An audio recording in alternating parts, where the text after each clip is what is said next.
Mga linggong darating, pag-usapan po natin ang pitong, sabihin niyo pito. Yan. Pitong sulat ng Panginoong Jesus sa mga iglesia doon kung saan itinutukoy niya at sinasabi niya, ito yung nangyayari ngayon. At maaaring mangyari din ito pagdating ng panahon. So, ito po, kaya ako isinulat ng Panginoon, kaya ako nasulat ng Biblia upang bigyan na tayo ng warning, paalalahanan tayo. At the same time, encourage tayo ano man ang pinagdaraanan natin. Laging andyan ang Panginoon tulad ng ang inawit natin kanina, not for a moment. Not for a moment. Hindi tayo iniwan ng Panginoon. Okay? Sino yung nandito last week? Yan. Napakinggan niyo yung message last week. Church na ano yun? Church Church in Ephesus. It was 34 miles away from where John, the beloved, is in Patmos. So, kung narinig niyo yung message last week, yung sulat ni Jesus para sa church sa Ephesus, at sa tingin nyo, pag nagbukas kayo ng Facebook ngayon, ano kaya ang makikita nyo sulat ni Jesus sa inyo? Sino ba nagbubukas ng Facebook dito? Wow. Yan. Okay. Yung hindi nagbubukas ng Facebook, I pray that the Lord will bless you with your own laptop. Okay? Para maging, yung iba kasi ayaw na talagang maging techie o mag-aral. Pero it's good. Kasi nagkakaroon kayo ng connection maliban po dun sa sarili nyong mundo. Yan, marami kayong makikilala, marami kayong makakausap, nagpapalitan kayo ng puro-puro. But what I like about Facebook is this. I get to impart what God is teaching me. Marami na akong natulungan sa Facebook. By God's grace, through Facebook, ay nasulatan ko ang maraming tao. At kung si Jesus ay susulat sa atin ngayon, ano kaya ang ilalagay na patungkol sa ating church, patungkol sa ating paglalakbay? Babanggitin din niya kaya about, alala mo ba ang iyong first love? This week po, ay pag-usapan naman natin ang church in Smyrna. Sabihin niyo, Smyrna. Okay, Smyrna. Kung feeling mo hirap na hirap ka na sa buhay, ano kaya ang sasabihin sa inyo, Jesus? Kaya I want you to be honest this afternoon, okay? I want you to be honest. Sino ang nahihirapan na sa buhay nila? Be honest. Isa, dalawa, tatlo, apat. Okay? This message is for you. It's for everybody. But most especially who's going through something very hard. Tayo na may pinagdaraanan na napakahirap. Yung parang, ano man ang gawin natin, hindi tayo makawala. This message is for us because Jesus wants to encourage us this afternoon. Let's pray. Father, we just believe you're going to speak to us and once again reveal yourself to us. We just want, Lord God, you to open our minds and our hearts so we may grasp, Lord God, makuha po namin, maunawaan namin, maintindihan namin, Panginoon, kung ano yung sasabihin mo sa amin. Dahil alam namin, pag unawaan namin, Panginoon, kung sino ka, makakalaya kami sa pinagdaraanan. Not by power nor by might, but by your Spirit. In Jesus' name. Okay. A little background po tungkol sa church in Smyrna. Ang location po ng church in Smyrna ay magkatabi sila ng church in Ephesus. Pero sa ngayon po, ang church ng Smyrna ay nasa lugar na tinatawag na Izmir. Izmir. I-Z-M-I-R. Izmir. Nasa Turkey rin po siya. Pareho ng Ephesus. And bandang hilaga po siya ng Ephesus. The church in Smyrna, probably, ang nag-umpisa ang nag-plant ng church sa Smyrna ay si Pablo. At ang church pong ito ay labis na tinutuligsa, labis na inaapi ng mga tao doon. Ang masakit pa nga po, ang umaapi sa kanilang numero 1 ay mga Hudyo rin. Marami yung Hudyo sa Smyrna. So yung mga mananampalatayang Hudyo sa Smyrna, sila ay tumitiligsa, sila ay pinipersecute ng kapwa nila Hudyo. At tandaan po natin, noong unang panahon, ito pong Turkey ay Roman Empire din. So ang namamayagpag ng gobyerno noon ay ang Roman Empire. Biro nyo, pinapahirapan na sila, tinutuligsa na sila ng kapwa nila, pinahirapan pa sila ng present government. Meron mo ba rito inaalasa kayo ng mga kapitbahay nyo dahil sa inyong pananampalataya? Meron ba? Meron? May good news dyan. Okay? May good news. Yung parang akala mo sila banal pero ba, sinasabi nila na oh, pa-church ka pa. Pa-church ka pa. Pa-Bible pa. Ganyan ka pa rin naman. Narinig nyo na ba yan? Kaya nga tayo nag-church eh. Kaya tayo nagba-Bible. Kasi may diferensya tayo. Di ba? Hindi ka mag-Bible na mag-church kasi matino ka na. Pag matino ka na talaga, sa langit ka na. Hindi ka na dito. Kaya kailangan nating mag-church. Kung sa tingin nyo, ang kailangan lang mag-church ay yung banal, hindi po. Pinaging banal tayo ni Jesus, kaya tayo nag-church. At doon sa church, doon natin inaaral ang buhay na nais ng Panginoon sa atin. Okay? Pero, ang nais ng Panginoon, habang nag-church tayo lumalago. So, ang reliyon, sino nag-amen? Bili kitang sapatos. Okay, ang reliyon sa lugar ng Smyrna ay itong nangyayari. Alam ko sa bawat lugar na kinalalagyan natin, merong kultura, di ba? Ang kultura noon sa church in Smyrna ay nagano sila, may idolatry. Okay? Sumasamba ho sila sa Diyos-Diyosan. At ang unang-unang sinasamba nila ay si Cybele. Okay, huwag na manggitin. It's not worth it. Okay? Cybele, goddess of the mountain. Dito ba sa atin may goddess of the mountain din? Meron. Si Maria Makiling. Di ba? Di ba? Huwag kang pumunta dyan sa bundok na yan. Baka pagalitan ka ni Maria Makiling. Di ba? Meron yung spirito na kumikilos noon sa church in Smyrna. Ang sabi ni Jesus, ito yung nangyayari ngayon. Later on, mangyayari dito. Nangyayari ba? Kahit dito sa Pilipinas, oo, meron. Sa Banahaw, meron.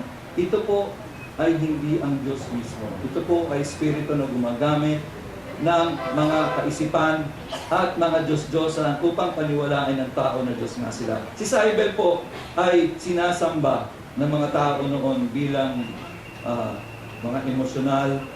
At hindi lang po siya, pati meron pang isang Diyos-Diyosan, si Dionysus. Yan naman po siya. God of grapes. Dinunin nyo, pati ubas may Diyos-Diyosan. Diba?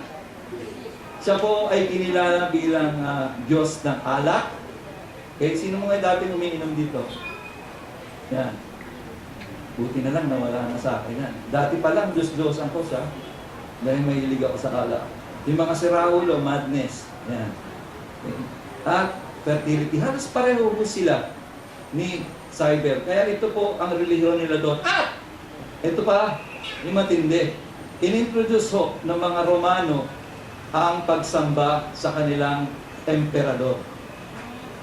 Okay? Yan po ang itsura. Wala ko kasing digital camera noon eh. So, puro sculpture. Puro paghuhugis lang po sa bato ang ginagawa. So, yan po ang ilan sa mga emperor ng Rome. At ginawa ho nilang batas na sila ay dapat sundin, sambahin, bigyan ng parangal. At sino man ang nagsasabi na Jesus is Lord ay kalaban ng Roman Empire. So, ang Roman Empire ho ay makapangyarihan ng panahon din. So, imaginein mo, pag sinabi mong Jesus is Lord, anong gagawin sa'yo ng Roman Empire? Kaya maraming napakain sa leon, maraming ipinako sa cross. According to history, meron kong isang 6 miles back in. 6 miles po yun. Almost 12 kilometers. Nakapila yung ipinako sa cross. Sa daan. Nakikita mo. Siguro mula rito hanggang doon sa Sandigan, nakapila ang mga pinako sa krus para gawing panakot at sino man ang hindi susunod sa emperador at sasamba sa emperador ng Roma ay ipapako at parurusahan. Okay? Hanggang ngayon may sumasamba pa rin sa emperador. bote na nga lang. Diba? No? Kung hindi ka makatiis, pukpukin mo na lang yung bote sa ulo mo para magising ka. Now, yan po ang sitwasyon ng church in Smyrna. So, si Jesus po ay sumulat at idineklara nyo ito sa pamamagitan ni Juan at sabi ni Jesus, to the angel of the church in Smyrna, write. Sabi ko niya kay Juan, sulatan mo, yung angel, yung mensahero, ibigay mo ito sa kanya. These are the words of Him who is the first and the last, who died and came to life again. Kung napansin nyo last week at ang week na ito, lagi yung ini-introduce ng Panginoong Hesus ang kanyang sarili. Nagpapakilala siya kung sino siya, ang katotohanan tungkol sa kanya. Anuman ang sitwasyon ng mga tao, anuman ang sitwasyon ng iglesia, laging inuuna ni Jesus na ipakilala ang sarili niya. Bakit kaya? Bakit kaya? Jesus says that He is the first and the last. Gumawi po tayo sa Isaiah 44 verse 6. Ang Diyos Ama po ang nagdeklara nito. Alam naman po natin ang ating Diyos ay 3 persons and 1 God. At sabi po ng Panginoon, nung panahon ni Isaiah, 600 years before Christ was born, ang sabi ho, inihayag ng Panginoong Diyos kay Isaiah ito. This is what the Lord says, Israel's King and Redeemer, Jesus yan, the Lord of heaven's armies, I am the first and there is no other. Alam din po natin na God has no beginning and He has no end. So sa sitwasyon po ng Smyrna, sila ay tinutuligsa, sila ay pinipersecute, sila ay naghihirap. Sinabi ni Jesus, I am the first and the last, there is no other. Bakit? Because He is the one who has planned and who controls all reality. Siya ho ang may plano ng lahat. Naalala nyo, Jeremiah 29:11. Paborito ko natin dito yun, di ba? For, ano sabi? Huwag nyo kakalimutan yung dalawang katagangan. I know. Sabi ni God, I know. Hindi ko siya nanghuhula. For I know the plans I have for you, plans to prosper you and not to harm you, plans to give you hope and a future. Hindi ho sinungaling ang Diyos na tulad ng tao na pag nagsalita o pag nangako, napapato. Hindi po. So alam ng Diyos ang plano niya and He controls reality. Ang reality po yung nangyayari dito. Kaya sabi nga ng panalangin na itinuro ni Jesus, ganito kayong mananalangin. Ibaba nyo yung nangyayari sa kalangitan dito sa lupa.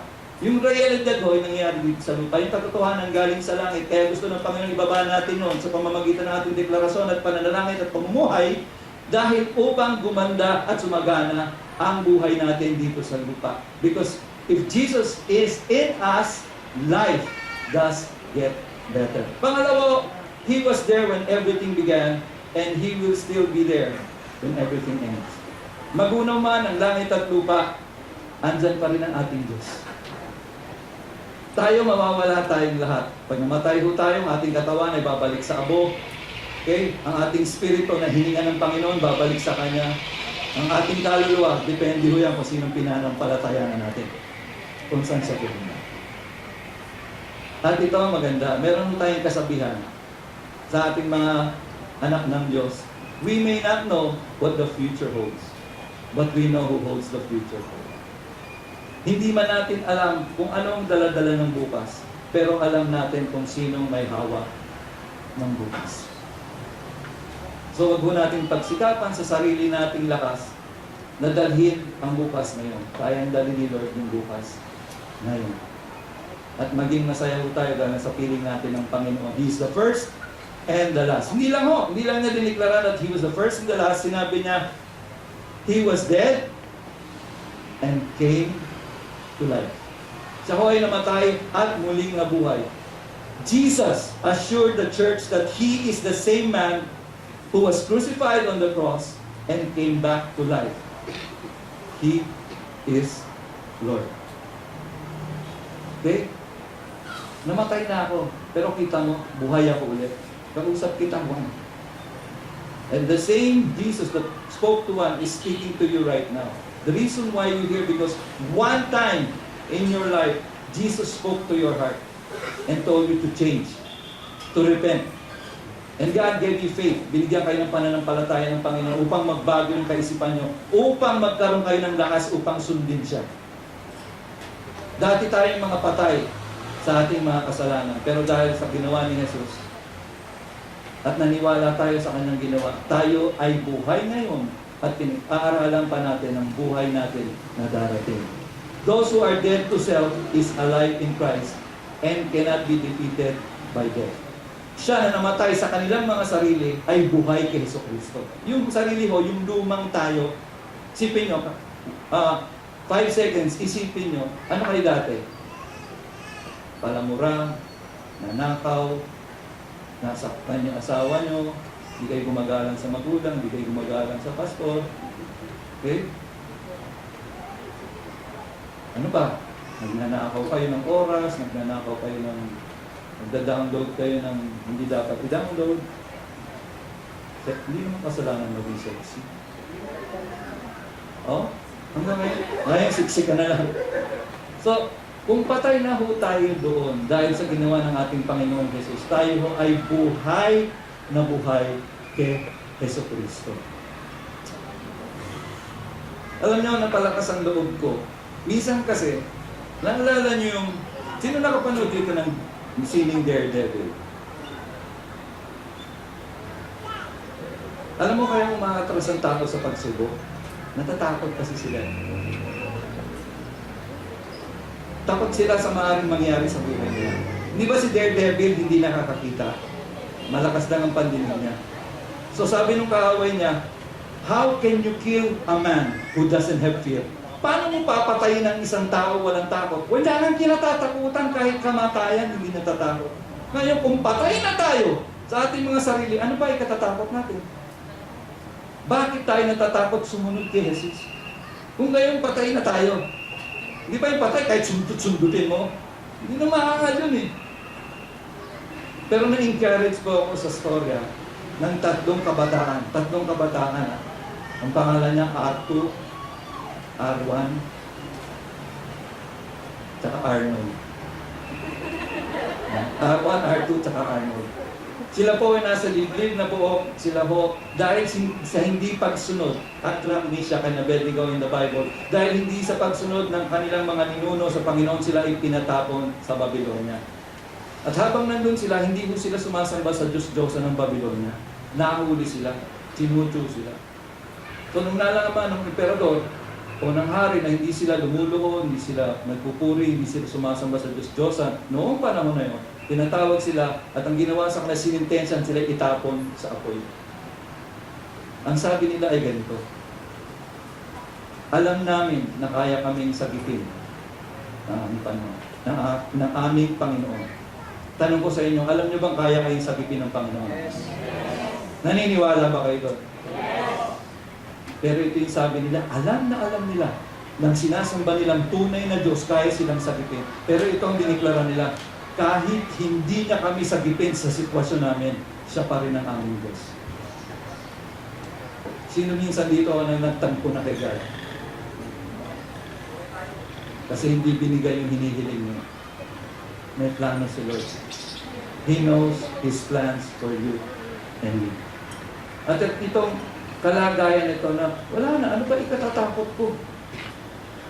Ang Panginoon ko siya ang una at huli. Ang Panginoon ko namatay. Kahit patayin niyo ako ngayon, mabubuhay ako ulit dahil buhay ang ating Panginoon. And this became the source of comfort and assurance to the church in Smyrna. Naging, nagpalakas ng loob nila. Nagbigay sa kanila ng kasiguruhan na kahit dumadaan sila sa hirap, matatagpuan nila ang katagumpayan. And it is also the source of hope for us today. Pwede bang pakideklara mo, God is in control. God is in control. God is sovereign. God is sovereign. Ito, lakas nyo. Buhay ang aking Diyos. Buhay ang aking Diyos. Buhay siya sa akin. Buhay siya sa akin. Alam mo, kaya tayo nakakapagbago, kaya nababago yung isipan natin. Kasi buhay ang Diyos sa atin. Ngayon, tanungin mo, kung di tayo nagbabago, Lord, tinanggap ko bang buhay ka sa buhay ko? O bibig ko lang? Kasi pag nagsalita ng Diyos, sabi nga, right, ipaalam mo sa akin, isulat mo ito, tapos ibigay mo. Ako ho yung mensahero niyo ngayon. Ibinibigay ko sa iyo ang sinasabi ni Jesus sa atin. Lahat. So Jesus, pinakilala niya ang kanyang sarili. I am the first and the last. I am the one who died and has now risen and I am alive. Pero binigyan ho niya ng pag-asa ang church sa Smyrna. Ang sabi ho niya sa verse 9, I know your afflictions. Afflictions ho, yun ho yung mga cause ng paghihirap. Yun yung dahilan kung bakit tayo naghihirap. Afflictions. And I know also your poverty. Yet you are rich. Okay? I know about the slander of those who say that they are Jews and are not. But they are a synagogue of Satan. Meron ng mga dahilan. These are the major causes. Yung affliction. Ito po yung cause kung bakit nagdurusa, bakit persecuted ang church sa Smyrna. Unang-una, hindi ba nga sabi ko sa inyo kanina, the culture doon sa Smyrna, they are emperor worshippers. Sinasamba nila ang kanilang emperador doon sa temple sa Smyrna at deboto ho sila doon. At hanggang ngayon, yung mga sinasamba, kasi dito sa Pilipinas, lalo na dito sa Luzon, iba-iba ho tayo ng sinasamba dito sa totoo lang. Kaya walang nababago. Dito na lang sa Metro Manila, kaya walang nababago. Minsan nga kahit tinagurian ng Kristiyano, iba-iba pa rin ang sinasamba. Nakakalungkot. Nakakalungkot isipin. So ito yung nangyayari noon. Nangyayari din ngayon. Kung ano-ano, hindi sino-sino kung ano-ano ang sinasamba ng mga tao. So nung panahon nung yun, sinasamba nila ang emperador. Second, meron hong malaking populasyon ng mga Hudyo na siyang kumakalaban sa mga Kristiyano doon sa church sa Smyrna. Parehong mga Romano at mga Hudyo, sila po ay nagtutulong upang ibagsak ang iglesia doon sa Smyrna. Pangatlo, yung home church sa Smyrna ay hirap na hirap. Tinanong ko kayo kanina, sino yung hirap na hirap dito? The church in Smyrna was poverty-stricken because of their stand for their faith. Okay, ito muna ako doon. Salat sila sa yaman sa church in Smyrna. Hindi dahil wala silang trabaho. Hindi dahil tamad sila. Hindi dahil hindi sila responsable. Dahil sa sitwasyon nila doon, ilan ho sa kanilang mga ari-arian ay kinukumpiska dahil ayaw nga nilang sumamba doon sa patakaran, ayaw nilang sumunod na sambahin ang emperador dahil ang sinasamba nila is Jesus, the first and the last, the one who died and is alive here today. At marahil po karamihan sa mga Hudyo noon nananampalataya kay Jesus. Okay, dalawang klase ng Hudyo nasa Smyrna. Isang naghuhudyo-hudyohan, tsaka isang Hudyo na talagang nananampalataya kay Jesus, naniniwala kay Jesus. So, sila po, dahil sa sitwasyon nila, ninanakaw sa kanila yung abilidad na makapagtrabaho. Dahil ayaw nilang sumunod. Ngayon, kung di ka magkatrabaho, kinukumpis ka pa yung gamit na meron ka, ano nang mangyayari? Isipin nyo yung mga ari-arian nyo ngayon. Sino may motorsiklo dito? Isipin nyo na lang, kukumpiskahin niya ni Pinoy. Dahil ayaw nyo sumunod sa pinapagawa niya. Taliwas dun sa pananaw. Sample lang ha. Baka sumbong nyo kay Pinoy. Sample lang, may pinagawa ko. Simula ngayon, lahat tayo ay pupunta dun sa EDSA. Kailangan kumanta tayo dun at lumuhod doon sa harap ng statwa doon. Tuwing alas 6 ng umaga. Hindi kayo pwede mag-prayer meeting. Tinaon pa niya ng Miyerkules. So, anong gagawin natin? Yun yung ginawa nila. Hindi kami yuyuko dyan. Hindi kami sasamba dyan. So, ang gagawin ngayon, anong gagawin? Mag-uutos ang gobyerno, sige, kumpiskahin mo lahat ng silya nila sa bahay. Okay? Dalhin mo sa bagong church. Hindi, dahil ayaw sumunod doon sa naghaharing gobyerno noon. Kinukumpiska yung gamit nila. Siguro martilyo. Hindi mo, martilyo kasi pag kinumpas ka mo ang martilyo ng isang karpintero, ano bang tatrabaho niya? So yung mga ari-arian nila, kinukumpis ka. Mahirap na nga ang buhay, kinukuha pa, ninanakawan pa sila ng abilidad para kumita. Dali natin yan ngayon. Nakakaranas ba kayo ng ganyan? May nangungumpis ka ba ng gamit nyo? Mapalad tayo. Hindi natin naranasan ito. Pero, ito yung babala. Ito yung babala. If we do not stand firm in the faith, baka mawala ho, tatanggalin tayo. So mag-ingat din po tayo. The church in Smyrna was suffering. Okay? Pakinggan niyo to. Nagdurusa sila para at dahil kay Kristo. Sinadya mo nilang magdusa. Hindi ito dahil gumawa sila ng problema, kaya sila nagdurusa. Meron nung pagdurusa kasi tayo yung gumawa. Dahil ayaw natin sumunod, we're foolish, naghihirap tayo. Diba? May pambayad ka sa kuryente, ginastos sa iba, hirap ka. Diba? Meron kang pera para sa pagkain sa bahay, ginastos mo sa iba, hirap ka. Pero ito, kinukuha na yung mga gamit nila, binabawalan sila magtrabaho. Sabi nila, okay lang mahirap kami, okay lang magdusa kami para ito kay Yesu Cristo. Hindi, no? I wish makakita pa tayo ng mga taong ganito ngayon. There's suffering. Minsan, no, merong pagdurusa at bahagi ito ng plano ng Diyos. Minsan, no, hindi lagi. There's suffering that's a part of God's plan. And there's suffering caused by our foolishness. Meron mo yan. Pag dumako ho tayo sa unang 1 Peter chapter 3 verse 14. But even if you should suffer for what is right, you are blessed. Pag tayo raw ay nagdurusa para sa isang tama o para sa katwiran, tayo ay pinagpala. Do not fear the threats, do not be frightened. Huwag daw ho tayong matakot sa kanilang pananakot. Huwag daw ho tayong maguluminan. Meron hong pagdurusa na ayon sa kalooban ng Diyos. Siguraduhin mo lang natin na pag tayo nagdurusa sa panahon ito, yan ay kalooban ng Diyos at hindi kalooban natin. Ang pagdurusa na kalooban ng Diyos ay testing or trials ng tao.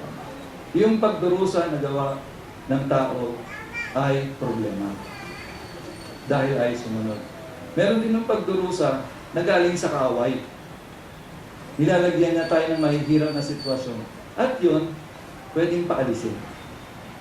Pero ang pagsubok, ang suffering na galing sa Diyos, ito po ay dinadaanan. Dahil ito po ang nagpapatatag sa atin. Hindi po ito pinapaalis. Dinadaanan po ito. At habang dumadaan ka, huwag kang hihiga. Huwag kang tuturo. Daanan mo ito nang naglalakad, nakatayo, at makakalabas ka rin doon. Hindi yung madali para sa iglesia sa Smyrna. Pero Jesus let them know that He knew what they are going through. Hindi mo madali yung paghihirap, hindi mo madali makumpis kang gamit, hindi mo madali na pagbawalan magtrabaho dahil sa pananampalataya. Pero binigyan sila ng kasiguruhan ni Jesus. Dahil sinasabi niya, I know. Alam ko. Di ba minsan pag tayo ay nagdarandam, lalapit tayo sa magulang natin o kung sino man yung close sa atin, tapos magsasabi tayo ng sama ng loob sa kanila. Kwento tayo. And then sasabihin na, alam ko. Ang sinasabi ni Jesus, alam ko naghihirap kayo. Hindi lingid sa aking kaalaman na. Nakikita ko lahat ng nangyayari sa inyo. Hindi ko siya tulog, hindi siya nakapikit. Nakikita niya lahat ng pinagdaraanan natin.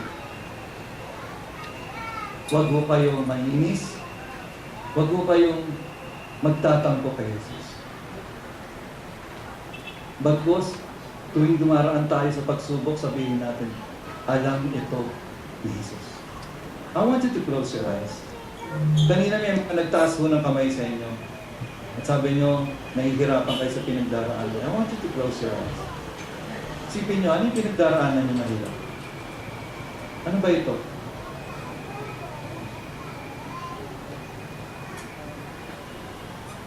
At sabihin mo sa sarili mo, alam ito ni Jesus. Alam ito ni Jesus.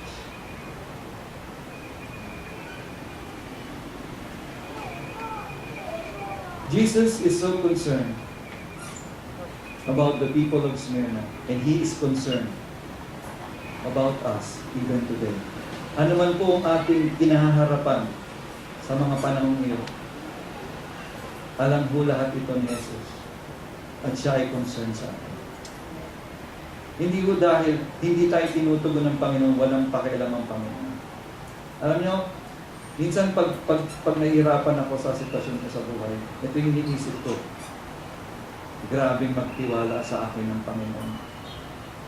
Na pagdaraanan ko ang pagsubok na ito. Ano, pinagkakatiwalaan tayo. Ginagawa tayong responsable ng Panginoon sa ating mga buhay.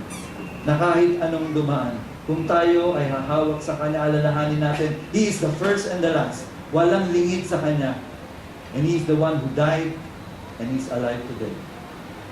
Kaya po natin daanan anumang pagsubok sa lahat ng oras, sa lahat ng sandali. Siguro ang pinakamasakit na maaari nating maranasan ay yung kung sino pa yung kalahi mo, kung sino mo yung kamag-anak mo, siya pa yung tumutulig sa sayo. Meron ba nun dito? Ha? Minsan nga, asawa mo pa di ba? Pa-praise-praise ka lang ito. Hindi ka naman naliligo.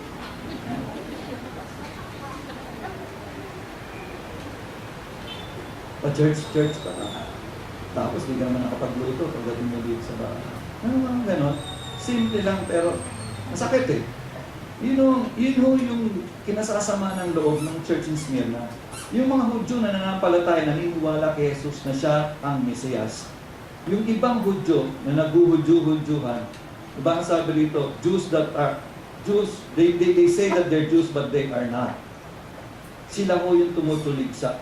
Pero actually, sila po ay mga sinungaling. Again, sinasabi ni Jesus, alam ko. Sabihin nyo, alam ni Jesus. Diniklara ni Jesus, I know na may mga sinungaling dyan. At sila yung nagpapahirap sa inyo.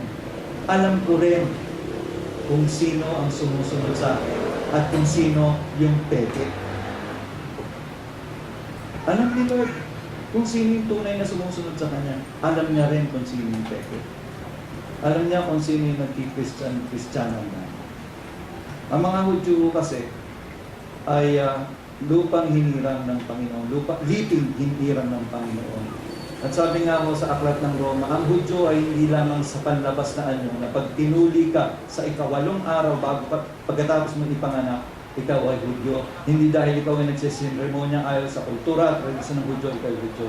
Ang sabi ni Pablo, ang tunay na Hudyo ay yung tuli ang puso na sumusunod sa Panginoon. Kung ikaw at ako ay sumusunod sa Panginoon, tayo ang Hudyo sa mga panahon ito. Tayo ay pinili ng Diyos. Sabi mo sa katabi mo, pinili ka ng Diyos. So, masakit po na kung sino pa yung kapitbahay mo, uy, sama ka naman sa akin, church tayo sa Sunday. Ikaw na lang. Pupunta ka lang dyan, magpaparami lang kayo. Ganon. Diba? Hindi ka naman natutulungan yan. Diba? Kukunin lang yung pera mo. Ganon ba sa church? Kayo nagsabi. Ganon ba sa church natin? Yung binibigay natin, hindi mo natin binibigay sa akin o sa church. Ang binibigay mo natin sa Panginoon. Binibigay mo natin sa Panginoon. May tanong ako sa inyo. Pakiramdam nyo ba mahirap kayo? Honestly, pakiramdam nyo mahirap kayo. Sino ang nararamdaman mahirap sila? Honestly. Ikaw, Leo? Pakiramdam mo mahirap ka? Wala? Wala? Pakiramdam na. Kasi minsan naranasan ko yan. Kasi pag salat ka nga kasi, lalo na sa mga pambili ng pangangailangan mo, feeling mo, minsan nasasabi mo nga, kailan kaya ako yayaman? Kailan kaya giginhawa yung buhay ko? Pero one time, I was in, I think this was about 1997, 98. Sabi ni Lord sa akin, every year kasi nagpupunta ako ng Alders Gate. At sabi ni Lord sa akin, ilibre mo yung mag-asawang pastor. So nag-ipon naman ako kasi ang registration nung 1,000 yata isa. So hindi naman kalakihan yung sweldo ko naman. Pero nag-ipon ako, inilibre ko yung mag-asawa. At gano'n na lang pasasalamat nila. Alam nyo, nung taong yun, doon ko naramdaman kung paano maging mayaman.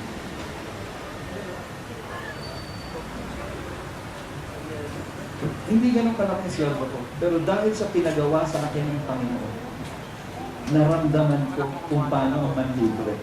Naramdaman ko kung paano magbigay. Naramdaman ko kung paano mag-bless.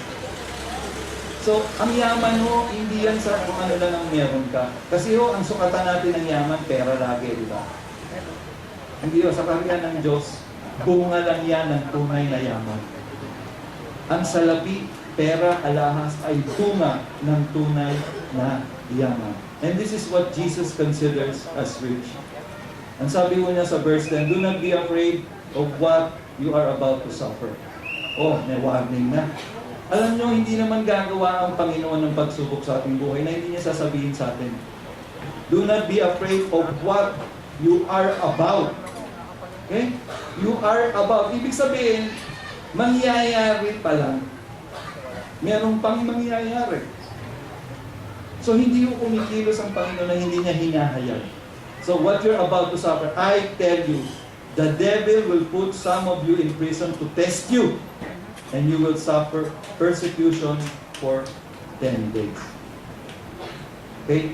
Suffering for Jesus, suffering with Jesus is for a short time only.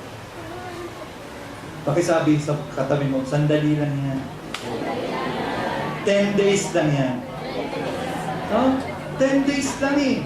Minsan kasi, ayaw nating dumaan, mahirap yan. Mahirap yan.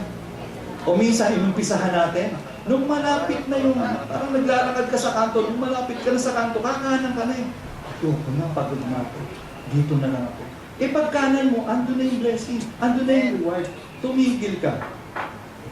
Naka 8 days ka lang. Sabi niya 10 days, mahalaga ang number sa Panginoon. Nilagyan niya, 10 days, you're about to suffer. 10 days. Okay? Ang 10 days o kumpara sa 365 days a year. Malaki ba siya? Hindi man sa 10% eh. Di ba? 10 days lang. Kesa naman 365 days kang naghihirap, maghirap ka na lang ng 10 days. Dahil ang paghihirap nito ay darating doon sa katagumpayan. Pero isipin ho natin, sa araw-araw ba may mga suffering ba tayo? Some people quit in the middle and they miss out their reward. Okay, may mga tanong ako dito. Nagsasuffer ba tayo dahil sa ating pagdidevotion? Sandali lang yun eh. 30 minutes a day. Nagsasuffer ba tayo? Do we consider, ang hirap naman ito? Nagdurusa na ako. Kakabasa, kakasulat. Naisip po ba natin yun? Is it suffering to do devotion? O ito pa, nagsasuffer ba tayo dahil sa cell group? Cell group na naman! Linggo-linggo na lang may cell group! Wala na akong pamasahe! Hirap na ako makatin ng cell group! Nararamdaman niyo ba yun? Kahit mag-suffer kayo sa pag-attend ng cell group, 10 days na yun. Pagkatapos ng 10 days, automatic na sa inyo.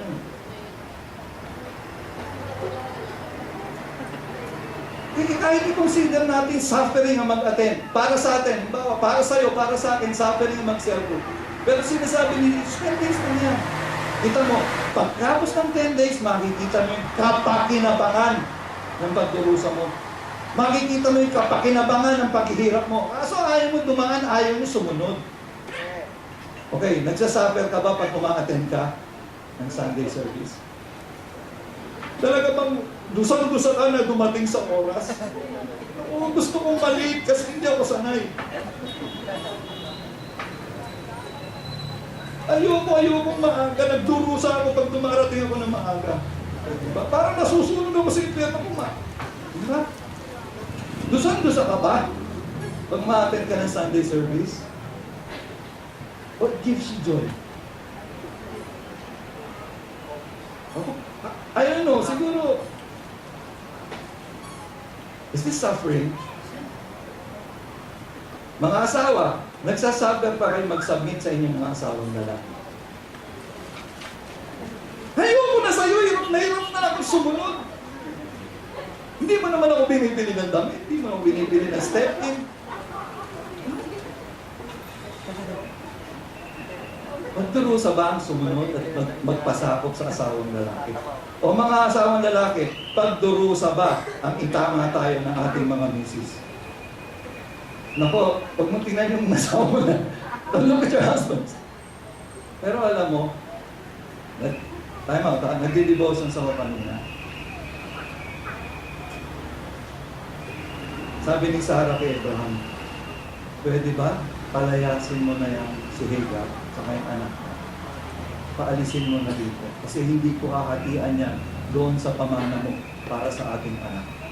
So nalungkot si Abraham. Nabasa niyo ba? Mag-devotions ba kayo today? Suffering ba? Mag-devotion?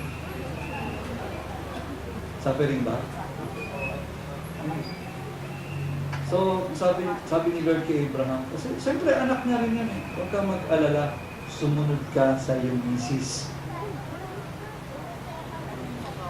Dahil yung anak mo sa kanya, siyang magmamanan ng lahat ng sinabi.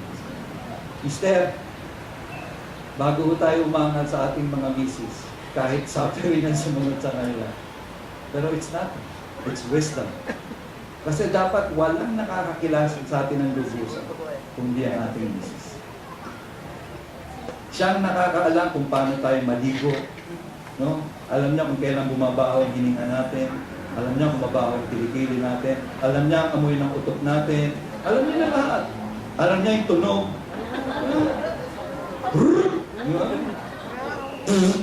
Iba-iba yan eh. So pag nagsalita yan, bigyan mo natin ng bigat. May katotohanan mo kung sa sinasabi. Suffering ba sa atin yun? Kahit na suffering, katagumpayan niya pag nakinig tayo sa kanila. Mga anak, suffering ba na sumunod sa ating mga magulang? Sinabi ng huwag lalabas ng bahay, sinabi ng hugasan ng pinggan. Na? Sinabi ng huwag gagawin sombrero ang brief. Wala tigas ang ulo mo. Hindi suffering ang sumunod. Diba? Honor your father and your mother that everything may be well with you and you will have long life. May reward na agad eh. Ganyan si God eh. May papagawa sa atin. May reward. Nagsasuffer ba kayo sa pagsunod sa akin? Is it a suffering? Pagdurusa ba na sumunod kay Pastor? Pagdurusa ba ang sumunod kay Jesus? Ano ang reward kung tayo ay susunod? No? Susunod ako kahit anong mangyari. That's perseverance. What is the reward? Ang sabi ni Jesus sa verse 10, si Jesus ito nagsasalita, hindi si Juan. Hindi kung sino-sino lang. Si Jesus ang nagpasulat nito. Be faithful. Ano nga faithfulness? Naalala nyo? Doing what is right no matter how small. Siguro, nag-umpisa lang sa chinichismis lang yung church in Smyrna, kung ano yung pinagagawa nila. Hanggang lumaki na, inusig na sila at lahat, pero faithful pa rin sila. Be faithful, even to the point, kaya na bumasa, of death. And I will give you life as your victors. Ano yung pinaghawakan ng church in Smyrna? Kahit hindi kami pakainin, kahit kumpiskahin ang gamit namin, kahit di nila kami pagtrabahuin, hindi kami papabayaan ng aming Diyos. At kung mamatay man kami, Dahil sa aming pananampalataya, mabubuhay kami uli. Dahil buhay ang aming Diyos. No? Wala silang kinatatakutan eh. Kasi nasa kanila yung katotohanan. Pwede ba iwanan natin yung kasinungalingan? Yung kasinungalingan kasi sa demonyo. Marami tayong pwedeng gawing bagay. Huwag mo tayong maniwala sa kasinungalingan. Huwag mo tayong maniwala sa albularyo. Huwag mo tayong maniwala doon. Oy, ito na lang ibigay mo sa anak mo. Hindi naman doktor yung kapitbahay mo. Huwag kayo maniwala doon. Kaya nga may mga taong nag-aral. Doon kayo makinig. Kaya may mga taong kinasihan ng Diyos. Sabi nga sa Biblia, kung may sakit ka raw, pumunta ka doon sa katandaan ng iglesia. Go to the elders of the church, doon ka magpunta at magpapahid ka ng langis. Kaya si Jesus pag nagkagamot, pag ginamot niya, pumunta ka sa sacerdote, patingnan mo yung sa sarili mo. But we have to be faithful. Ano man ang pagdaanan natin sa buhay. We have to be faithful. And we can start sa mga bagay na meron tayo. Devotions. Self-good. Sunday service. Kung ito lang tatlong bagay na to, hindi tayo maging faithful. Ano pa kaya kung nilulusog na tayo ng mga komunista? Kinakatok na tayo sa mga bahay natin, pinapalayas tayo. Mananampalataya ka ni Jesus ha? Pag hindi mo tinalikuran si Jesus, papatayin ka namin. Ano gagawin natin? Ang sabi rito, be faithful even to the point of death. Si Jesus ang nagsabi niya. Lakas ng loob niya sabihin, di ba? Lakas ang loob niya. Bakit? Namatay na nga siya. Nabuhay siya ulit. Ang tanong, nasa sa atin ba sa Jesus? Yun ang tanong eh. Nasa sa atin ba sa Jesus? Ang tawag dito, fearless. Ang taong walang kinatatakutan, walang kamatayan. Ang taong walang kinatatakutan, walang kamatayan. Baka minsan, maputo lang ang kuryente natin sa bahay, takot na tayo. Walang lang tayong tubig, takot na tayo. Hindi lang tayo kumain ng 3 araw, takot na tayo. Point of death. Point of death. God will give us a crown. A crown of life. Life here or life in heaven? But ito pag si God ang nagbigay, garantisado. Life will get better. That's why with Jesus, life, ito ho yun. He introduces Himself. Pinaalam niya, alam kong pinagdaraanan niyo. Ito ang gawin niyo. Be faithful. May gantimpala kayo sa akin. Tayo na mga tagasunod ni Kristo, patay na tayo sa ating mga lumang sarili, wala na tayong dapat katakutan. Lahat to mawawala. Our hope is not in this world. Hindi mo rito sa mundong ito. Kahit anong ipundar natin dito, mawawala akong lahat yan. Walang halaga lahat ng ipupundar natin dito. Dahil mawawasak ko, wawasakin ng Panginoon ang lahat ng ginawa niya.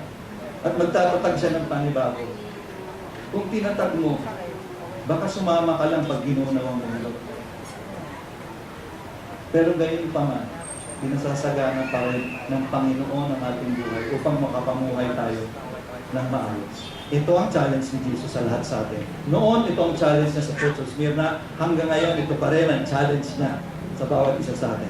Verse 11, whoever has ears. Pakitaas na yung kanang kamay niyo. Hawakan yung kanang tenga. Meron naman, ano? Okay? Buti na lang, hindi daliri. Tenga. Yeah? Whoever has ears, meron naman, dalawa pa.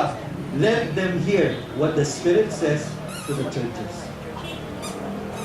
Whoever has ears, let them hear what the Spirit is saying to the churches. The one who is victorious will not be hurt at all by the second death. Meron hong pangalawang kamatayan. Pero yung mga nagtagumpay sa piling ng Panginoong Hesus, hindi rin nila matitikman, ang sinasabi ko, hindi rin nila matitikman ng impyerno. Hindi. Puputungan sila ng korona. Meron mong impyerno. Doon mo dadalhin si Satanas at lahat ng sumusunod sa kanya. Sila man ay espiritu o sila man ay tao na nabuhay dito sa lupa. At araw-araw silang magdurusa doon. Kahit gusto nilang umalis, hindi ko sila makakalis. Tunay po na mayroong impyerno. Malapit na po ang pagdating ng ating Panginoon. Kung mayroon tayong tainga at sa pamamagitan ng ating puso, kung tayo ay makikinig, tayo po ay mananagumpay. Mahal na mahal po tayo ng ating Panginoon. Naintindihan niya tayo naghihirap. Naintindihan niya na tayong mga lalaki kailangan nating magpagal upang maging masagana at maayos ang buhay ng ating pamilya. Alam ni Jesus na tayo mga kababaihan ay kailangan kumisang manatili sa bahay o magtrabaho upang magtulungan sa pagbibigay ng magandang kinabukasan sa kanilang mga anak. Naintindihan ng Panginoon kung ang mister mo ay magtrabaho. Naintindihan ng Panginoon kung ang trabaho mo ay ganyan lang sa ngayon. But be faithful. Nawala. But be faithful. Kung ano yung meron ka ngayon, be faithful with it. Ano man ang kalakip niyang pagsubok o pagdurusa, tawirin natin ng nakataas ang noo dahil ang Panginoon natin is the first and the last, the one who died and is now alive. Ito lang po. If Jesus is first in our life, tama ho ang isa natin. Ano man ang mangyari dito, pagdating natin sa dulo, which is the last, hanggang sa huling hininga natin, natin Jesus pa rin. He is the first and the last. Kung hindi man ho tayo nag-umpisa ng tama, sa hapong ito, iminumungkahi ko sa inyo, pinamamanhi ko po sa inyo, mag-umpisa ho tayo lahat ng tama. Let Jesus be first in our lives and all the days of our life. So when the last day comes, we will all go with Him. Okay? Kung si Jesus ang first natin, ulitin ko. Pagdating ng last day, yung judgment day. Alam nyo, bihira akong sinasabi ito. Pero dadating ko ang araw ng paghukom. At nais ko, pagdating nun, dahil si Jesus ang una sa atin, pagdating ng last day, lahat po tayo nagpe-praise and worship pa rin. Pagdating ni Jesus, kukunin niya tayo. Tayo nananampalataya sa Kanya na hindi tayo natinag ng pagsubok o sino mang nanunuligsa sa atin. Pagkos hinarap ko natin ito na nagtiwala tayo sa Panginoon. We have to start right. At kung